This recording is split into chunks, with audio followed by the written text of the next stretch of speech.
Story 1. I can't remember the exact moment I started feeling the weight of his stare.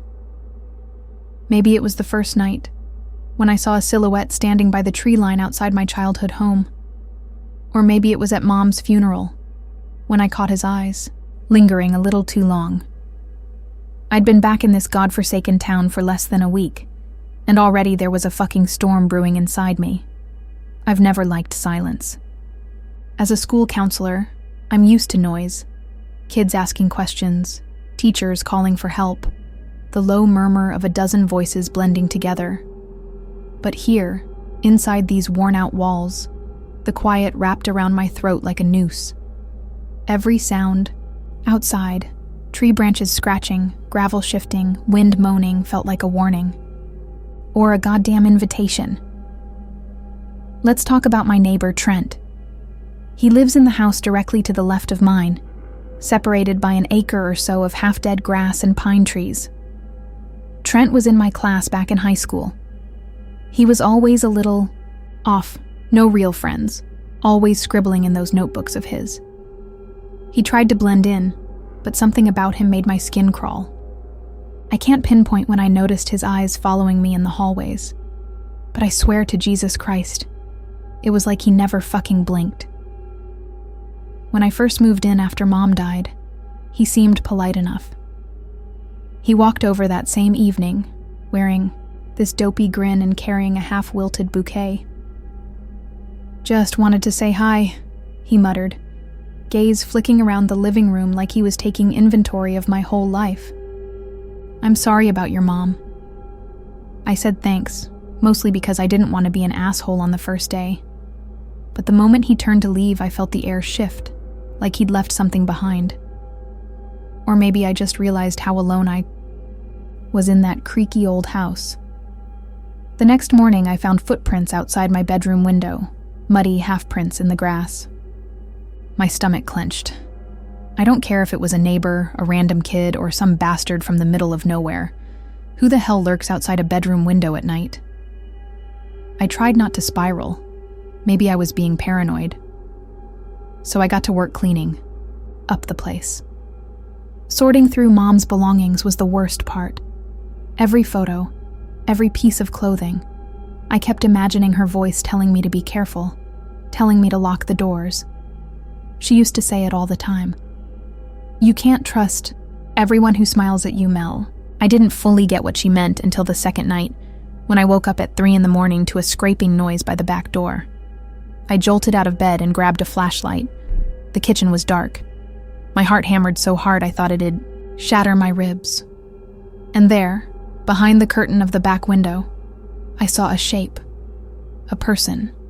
Still as death. I shouted, "What the fuck do you think you're doing?" No answer. The figure jolted away into the yard. I flicked the light on just in time to see Trent's face disappear into the shadows. For a second, I was too stunned to move. Then anger bubbled up so quickly, I almost tore the damn door off the hinges. But by the time I got outside, the yard was empty except for the hiss of the wind. I felt the chill seep right into my bones. It was official. This cocksucker was watching me. I called the local sheriff the next day. He showed up, asked a few basic questions, and shrugged. "Trent's a quiet guy," he said, as if that was some defense. "Probably just a misunderstanding. Maybe I should have threatened him with lawsuits or screamed my lungs out." But I was tired, worn down from grief and creeping paranoia. So, I let it drop. That was a goddamn-it moment for me, realizing how little protection I had in this backwater town. So I started my own vigil. After counseling kids all day at the local elementary school, I'd come home, triple lock my doors, and keep my phone in hand.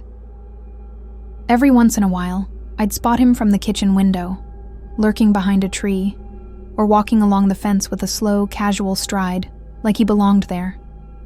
One night, a scream tore me from sleep. It took me a second to realize it was my own. I dreamt of footsteps outside my window, a hand reaching in to clamp over my mouth. I got up, heart pounding, and decided to check the house. That's when I noticed the living room window was cracked open. I swear on my mother's grave I'd locked it. I found something else too, a piece of paper placed neatly on the coffee table. No note, no message, just a single Polaroid photograph of me in my bedroom, from outside the window. The shot was angled to catch me brushing my hair. It must have been from that very night, because I recognized the pajamas I was wearing. The realization made my knees buckle, and I had to grip the wall just to stay upright. I was being hunted in my own home. I rushed to the phone and dialed the sheriff. My voice was shaking, and I probably sounded like a crazy person, but I didn't care. I demanded he come over. This time he seemed more concerned. He arrived with a deputy who dusted for prints. Nothing. They said they'd look into it. They left, and I was alone again. The next day at work, I felt eyes on me everywhere. I stammered through a counseling session with a 7-year-old who wouldn't stop fiddling with a crayon. My anger simmered just below the surface. I wanted to tear that son of a bitch apart, but I also felt the weight of my own helplessness. There's no magic bullet for a stalker with zero sense of boundaries. My only choice was to watch my back day and night. That evening, I snapped. I parked my car halfway down the street so Trent wouldn't know I was home. Then I crept around to the side of his house. The lights were off, but I heard movement, shuffling footsteps, low breathing. My pulse hammered so loud I thought it'd give me away. I peered through his living room window. The place was lined with notebooks, stacks of them, scattered across a table. A few Polaroids were pinned to the walls. I saw myself, sleeping, eating dinner, brushing my damn hair. It was a living shrine to me.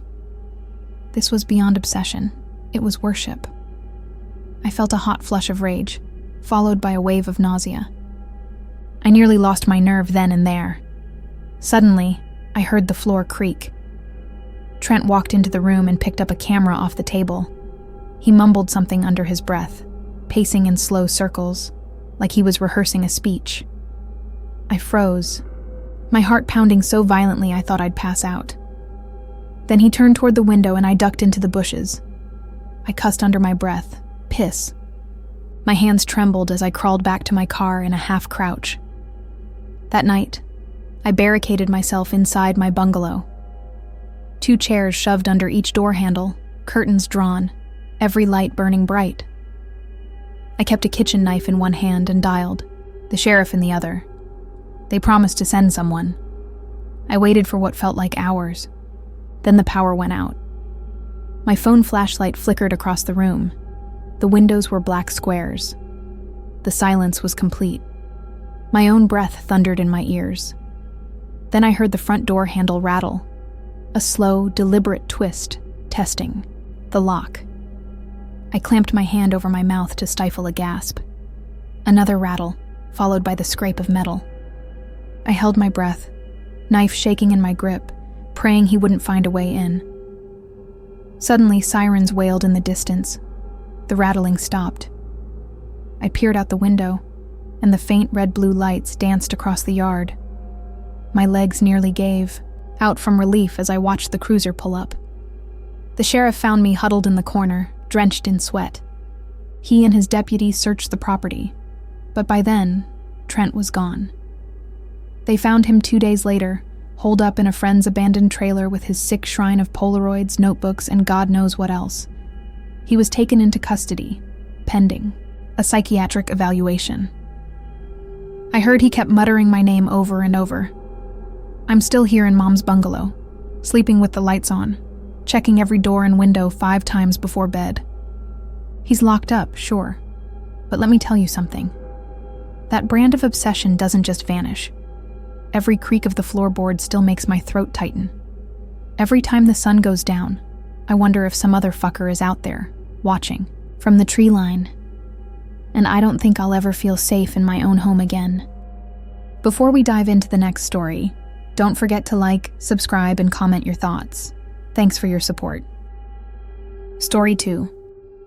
They say returning to the place of your nightmares can be therapeutic, bullshit.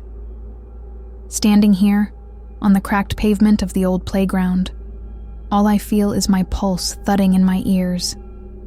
The air tastes like rust and regret, and if I had any sense, I'd run back to my car and get the fuck out of here. The playground wasn't always like this.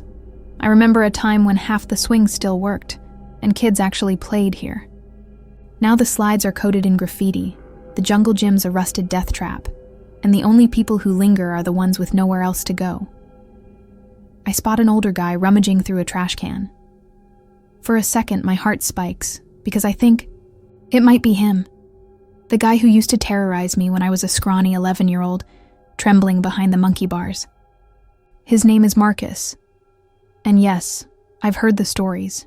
He never left this area. I came here to confirm if they're true, and maybe to find some fucking closure. I'm a social worker. I pride myself on facing problems head on.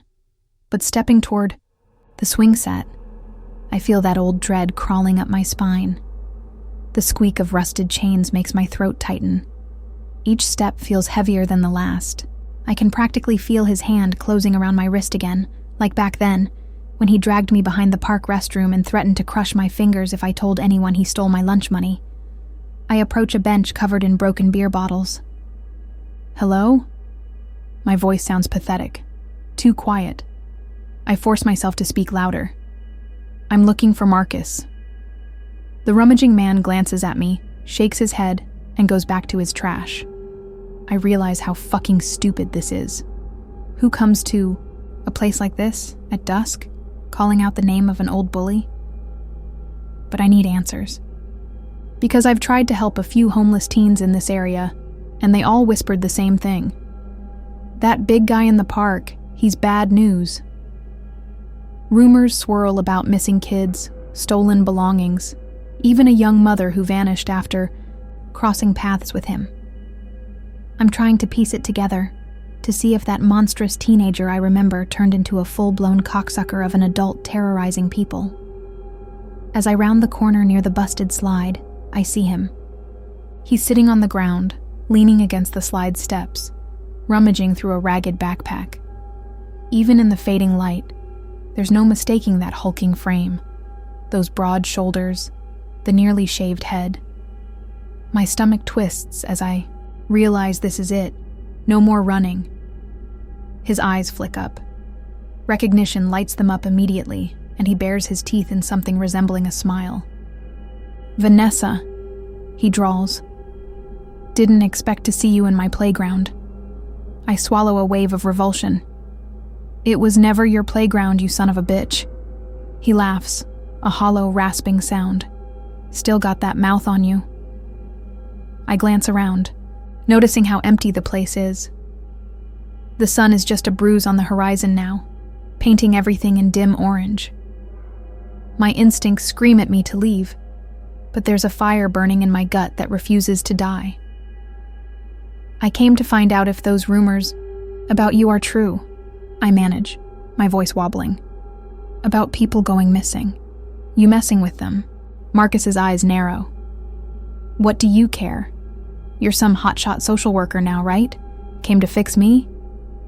He snorts and stands up, backpack hanging off his shoulder.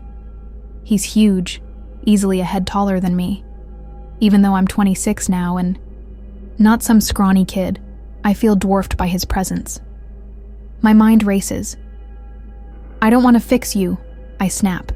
I want to stop you. The moment I say it, I realize I've effectively lit a motherfucker fuse. He lunges forward, grabbing my arm. You think you're so tough? His grip is a vice. My heart thunders against my ribcage, panic flooding my veins. This is exactly what he used to do. Corner me, use brute force to remind me I was weaker. But I'm not that little kid anymore. This time, I swing my other arm up and jam my elbow into his ribs. It's clumsy, but I feel the thud of impact, and he staggers. Get the fuck off me! I yell, yanking my arm free. He regains his balance, face twisting in rage. You always had too much mouth for your own good, Vanessa. He cracks his knuckles. I'm going to teach you a lesson you won't forget. My entire body is trembling, but adrenaline surges. I scan the ground for anything I can use. A broken bottle glints near the bench. If I can just reach it. Suddenly, Marcus charges. I bolt sideways, heart pounding.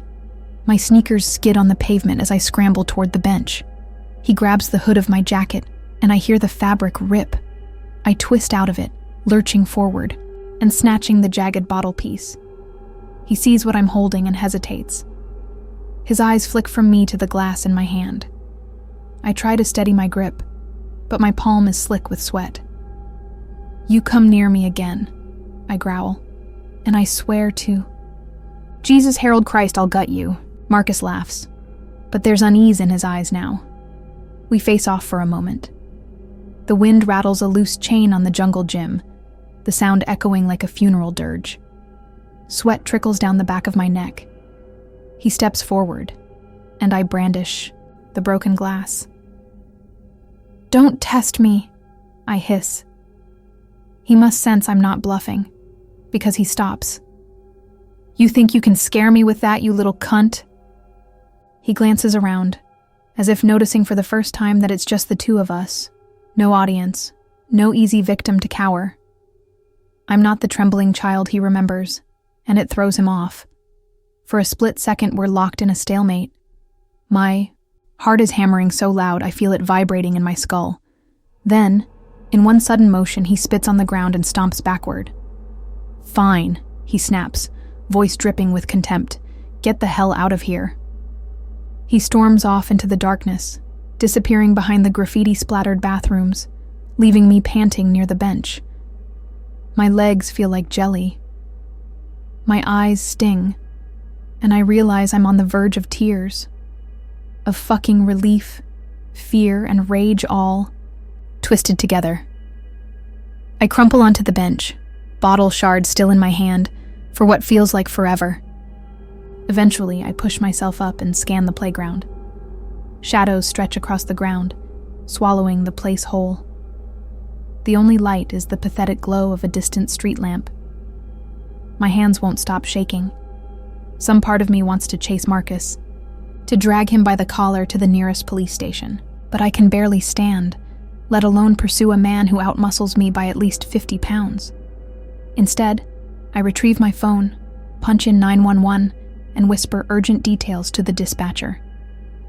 As I wait, I keep the broken glass in my grip, glancing around for any sign of movement in the dark. When the police arrive, Marcus is nowhere to be found. They shine flashlights around, telling me to go home, that they'll keep an eye out. But I see the look in their eyes. This is just another complaint about a transient. Nothing urgent, no immediate threat. They tell me to file a report. Let them handle it. Bullshit. This dickhead has been preying on people for years. I can feel it. And tonight was only a temporary victory. But at least I stood my ground. I can still feel my heart banging against my ribcage as I make my way back to my car, passing the broken swing set. The wind nudges the chains, and they sway, squeaking like old ghosts. I hold on to a single shard of hope. I survived. The girl who once cowered at the edge of the playground is gone, and Marcus, wherever that fucker went, knows it now. Will he come for me again? Probably. But I'll be ready. Story 3. A hospital at 2 a.m. isn't just quiet. It's unnervingly hollow, as if the walls themselves are waiting for something to happen. I've worked the night shift for years, and I've seen my fair share of horseshit, drunk drivers, domestic, abuse cases, mental health crises. But tonight is different. Tonight, I'm convinced someone is watching me from the shadows. It started a few weeks ago. A man named Simon lost his mother in the ER. It was a brutal case. Advanced cancer, unstoppable. Hemorrhage. We did everything by the book, but it was too late. He wailed and cursed at me as if I'd personally planned her death. Security escorted him out, but I guess that wasn't the end of it. I first noticed the notes a couple of days later. One slipped under the staff lounge door. "You let her die." Another scrawled on the back of a patient feedback form, "I'll be waiting." I'm no stranger to threats. People lash out in grief all the time. But something about this was colder, more calculating. It didn't feel like blind rage. It felt personal, pointed, fucking psychotic. I told my supervisor, who shrugged and said, "Be careful, B. I'll let security know." Right. Our so-called security is half asleep half the time. So I started keeping a flashlight and pepper spray in my locker. I also took to walking the corridors more alertly, scanning every corner for lurking shapes. Tonight, I'm alone in the nurse's station. The fluorescent lights flicker, and the coffee machine in the break room hisses like it's mocking me. My shift partner had to step out to deal with a crisis in the maternity ward, leaving me in the ER with just a skeleton crew. Perfect. That's when I hear footsteps. Slow, deliberate steps approaching from the hallway. A figure appears at the edge of the light, a tall man in a baseball cap, shadow covering half his face. My hand tenses around the pen I'm holding. "Can I help you?" I ask, trying to sound neutral. We get weirdos at all hours, but this guy's posture screams threat. He lifts his head, revealing bloodshot eyes and the hint of a smirk. "I'm looking for Nurse Lang." My heart stutters. This has to be Simon, or someone in league with that fucker. I keep my voice steady. "She's busy." He steps closer, leaning on the counter. "Is that so?" "Because I heard she's here, drowning in guilt." He sniffs the air like he can smell my fear. Kinda like how my mother was drowning in her own blood, right, B? A hot wave of anger flares in me, overriding my fear for a second. "That's bullshit," I snap, a little too loudly. "We did everything to save her." "Not enough," he hisses. "And now you're going to feel the same hopelessness she felt." In a flash, he grabs a scalpel from the tray on the counter. My pulse rockets. I scramble back, nearly knocking over a rolling cart. He climbs over the station's divider, eyes wild, and I realize I'm seconds away from a real-life fucking murder scene. Some small part of me kicks into nurse mode, fight or run. I lunge for the supply cabinet, snagging a heavy metal IV pole. He thrusts the scalpel at me, and I swing the pole in a wide arc, smashing it against his arm. He shouts, dropping the blade with a metallic clink. "Jesus Christ," he curses, but the rage in his eyes only intensifies. He charges me, and we crash against a table laden with bandages and gloves, sending supplies scattering everywhere. The overhead lights flicker again, drowning us in eerie strobing. I manage to push him off, my breath ragged. He glares at me, panting. The door to the corridor is behind him, my only exit.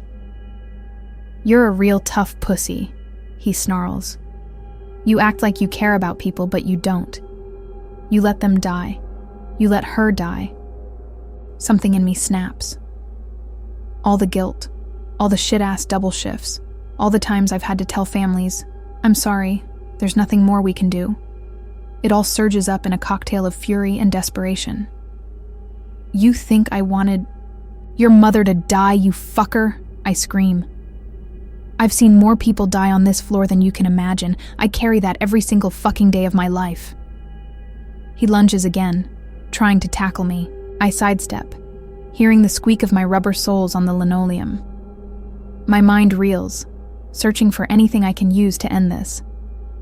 Then I spot the phone near the nurse's station. If I can just get to it... He notices my gaze and smashes the phone, off the hook before I can grab it. My heart sinks. The only immediate weapon I have is the IV pole, still clutched in my trembling hands. Another overhead light flickers, and the corridor behind him momentarily brightens. I see a figure. Security? Another nurse? Sweet Jesus, please let it be help. But before I can call out, he lunges again, knocking me to the floor. The back of my head slams against a cabinet door, and I see stars. The taste of copper floods my mouth. Panic clamps around my lungs like a vice. I feel him straddle me, pressing an elbow into my neck. My vision tunnels. My free hand scrambles for anything. My pen, the scalpel, something. I manage to wrap my fingers around a steel kidney dish. Desperate, I swing it upward into his face. He curses, jerking back just enough for me to roll out from under him. Then I see another shape behind him. A security guard? I can't tell. But someone grabs the man by his shoulders, yanking him off me. He twists around trying to fight, but he's disarmed and pinned to the floor with surprising efficiency. I stagger upright, head spinning. 2 more staffers rush in, shouting. I dimly hear someone calling 911. My adrenaline is crashing, leaving me shaky and on the verge of tears. I lean against the wall, pressing a trembling hand to the back of my skull. A bump is already forming. The guard manages to cuff him with a pair of plastic zip ties. "Calm down, buddy," the guard mutters, pressing a knee into his back. The man spits at me, his gaze full of raw, unfiltered hatred. "This isn't over, bitch," he growls, voice muffled by the linoleum. "You'll see." Eventually, the cops show up and he's dragged off, still raving about how I let his mother die, how the whole goddamn hospital is corrupt. I slump against the wall, letting out a breath that feels like it was stuck in my chest for hours. My coworkers hover, offering water, gingerly checking my head for injuries. I wave them off. I'm okay, physically. But as the ambulance lights bleed into the corridor, painting everything in flashing red and blue, I realize nothing will ever feel safe here again. Not at 2 a.m., not at noon, not anywhere. Because once you've stared, that kind of hatred in the face, pure, searing blame, you know it doesn't vanish. It mutates, gets stronger, hunts you from the cracks in your life where you least expect it. I'm still an ER nurse. I'll show up tomorrow and the day after, and I'll try to save as many lives as I can. But every time the waiting room door slides open, I'll remember the stink of his breath on my face, the scalpel glinting in the flickering light, and that moment when I wondered if I was going to bleed out on the same floor I've mopped up countless others' blood from. That kind of terror doesn't just dissolve. It's always in the back of my mind, waiting for the night shift to begin again.